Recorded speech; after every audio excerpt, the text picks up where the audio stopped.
Yeah, the fascinating thing with hemp is the stigma attached to it, but this renewed sort of sense that there's actually something real here in terms of market diversification opportunities, public appeal even of that product in the marketplace.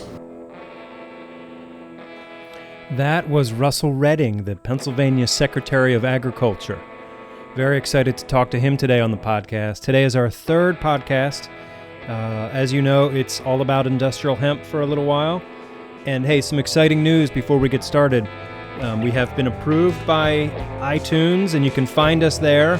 So in your iTunes app, your podcast app, click subscribe so you get every latest episode of our podcast. Okay, so today we're going to talk to Russell Redding about industrial hemp. We're going to talk about the stigma. We're going to talk about the supply chain. We're going to talk about what farmers can be and should be doing now to get ready for industrial hemp. That sounds familiar, doesn't it? All right, stick around. Hey, it's Eric again. Just wanted to remind you that there are still sponsorship opportunities available for you here on the podcast. So give us a quick call, 717-733-6397, or send us an email at podcast@lancasterfarming.com, and we will get you involved. Okay, thanks. Back to the show.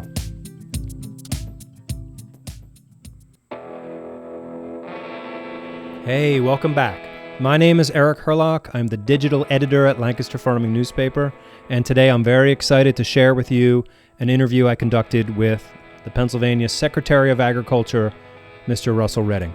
He's got a very unique perspective on agriculture in the state and a very interesting perspective on industrial hemp.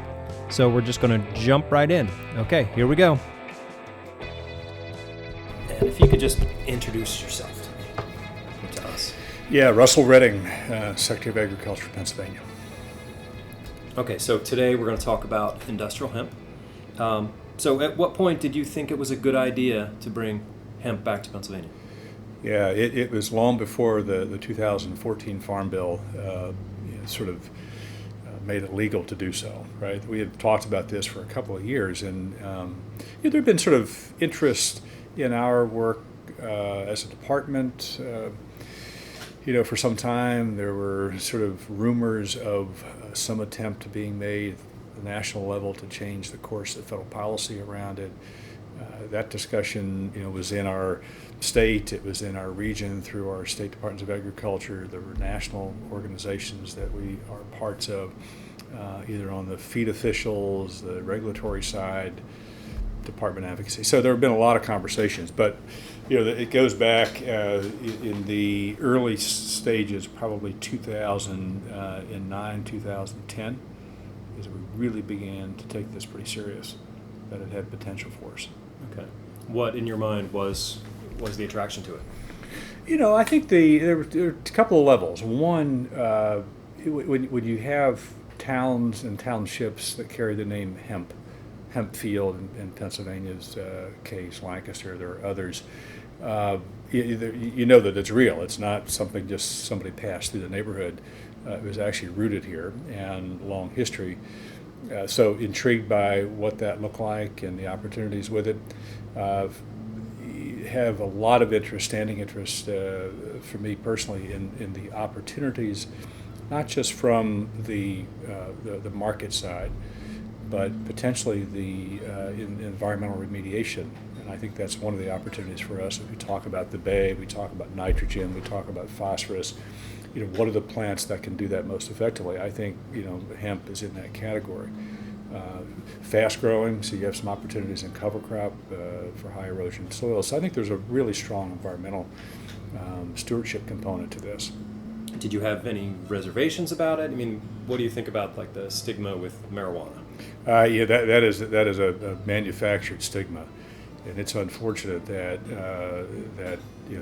1937. This was in the same cannabis family, even family used very loosely, right? Because there are really important, genetic distinctions and science distinctions. But unfortunately, it got categorized as such, carried the Class 1 label, became a prohibition. That's a manufactured stigma. but it was well propagated that it was in this marijuana family, and therefore you do certain things with that class of plant, and there's certain things you don't do. So that's part of our challenge, but we're going to have to sort of unravel that. It wasn't a reservation on the, say, at the agriculture level. It's been fascinating to watch the stigma attached to it when you talk in law enforcement, right? Because they don't make a distinction in the genetics. They haven't. And part of what we have to do is sort of unravel that and parse out what that the cannabis family is.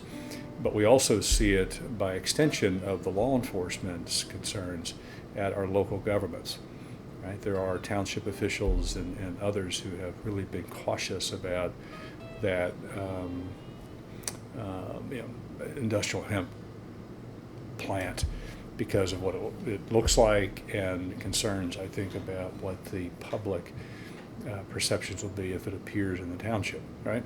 And we've seen that at some recent meetings. So it's going to take some work to unravel it.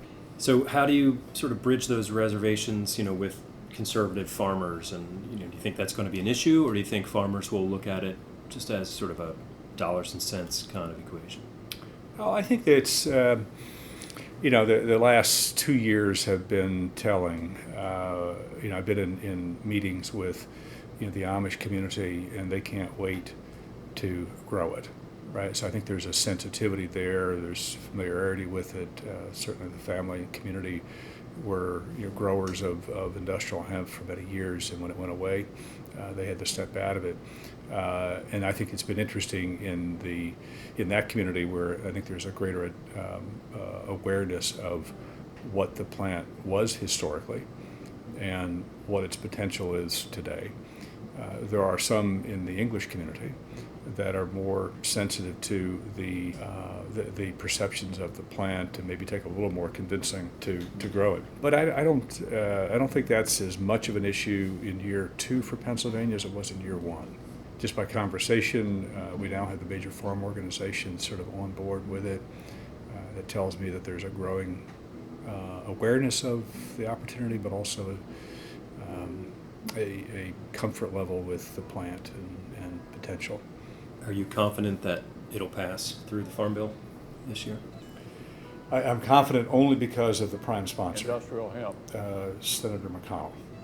I mean, if he was not in that conversation, lead on it even, I think there's still some concern at the national level about the stigma attached to it, which is unfortunate. Once this becomes legal and farmers can grow it and the restrictions are removed, how do we make sure that farmers don't get the short end of the stick?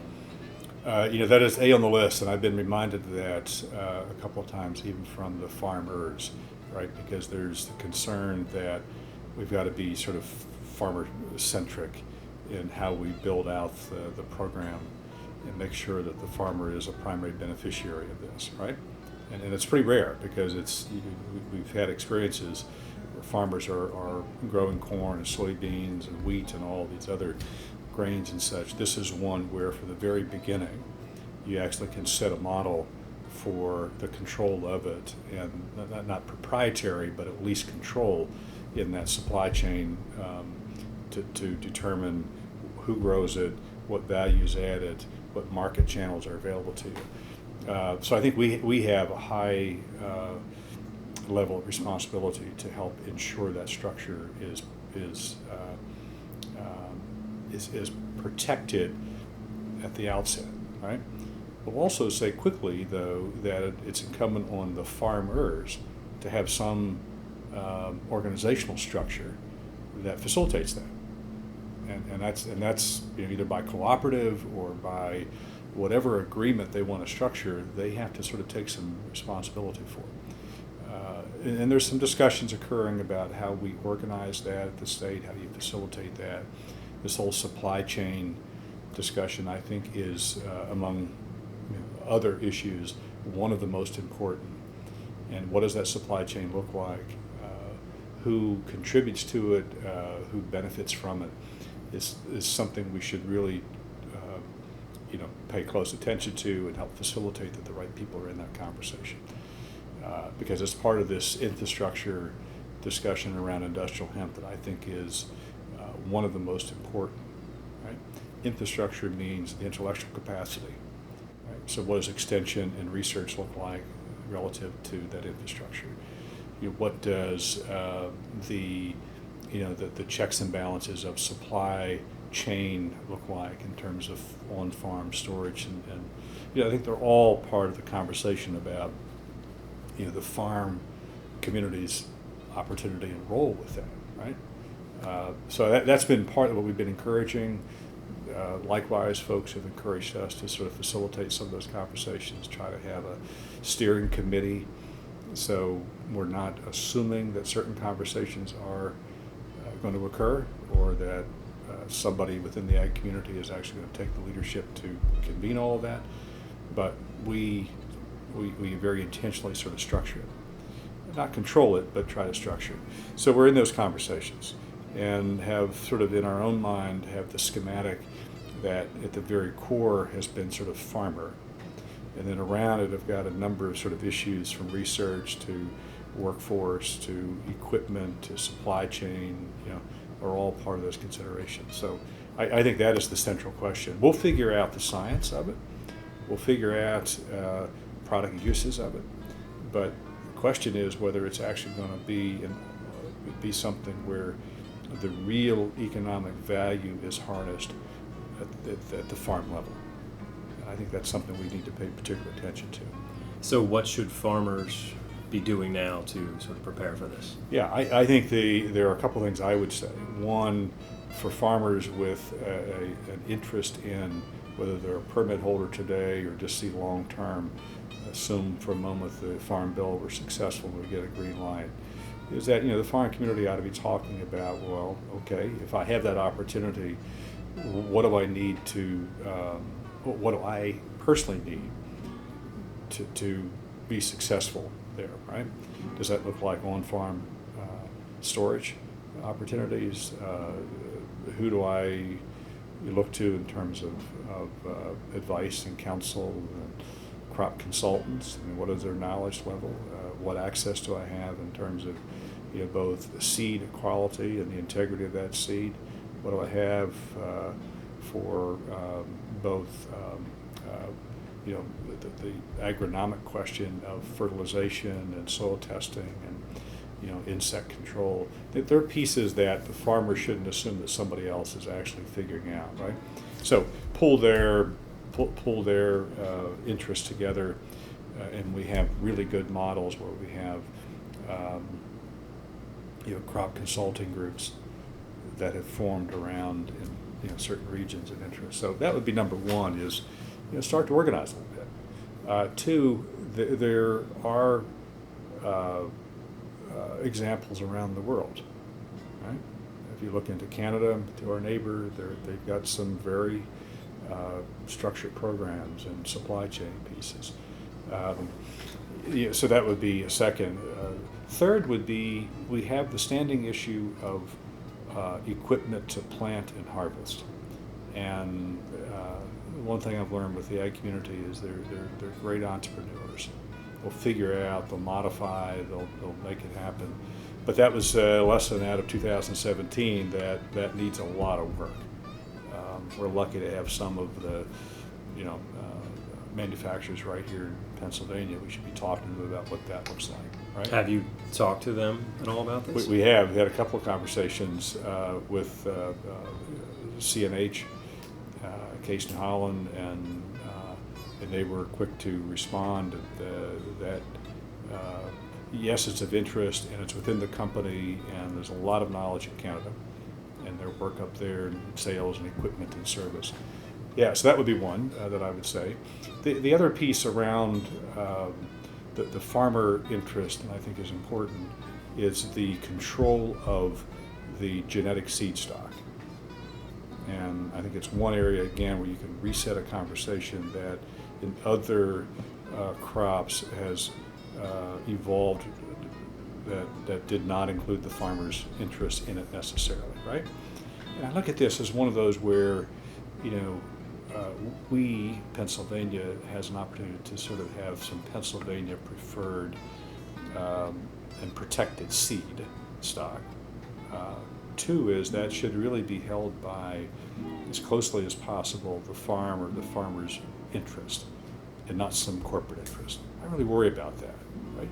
Because in that genetic ownership, you have a chance to sort of do the very specific marketing of certain types of products, the modification of that plant for certain reasons. And I would be disappointed if that completely evolves and doesn't include the farmer's interest. Okay, there you have it from Secretary Redding. We're going to end it there for today, but we're going to listen to more of this interview in a future podcast. So I hope to see you next time. Again, my name is Eric Herlock, and if you have any questions about what you're hearing on the podcast, or you have questions about industrial hemp that you want me to find answers for, send me an email. You can reach me at podcast@lancasterfarming.com. And I do hope to hear from you. And until next time, we'll see you in the newspaper.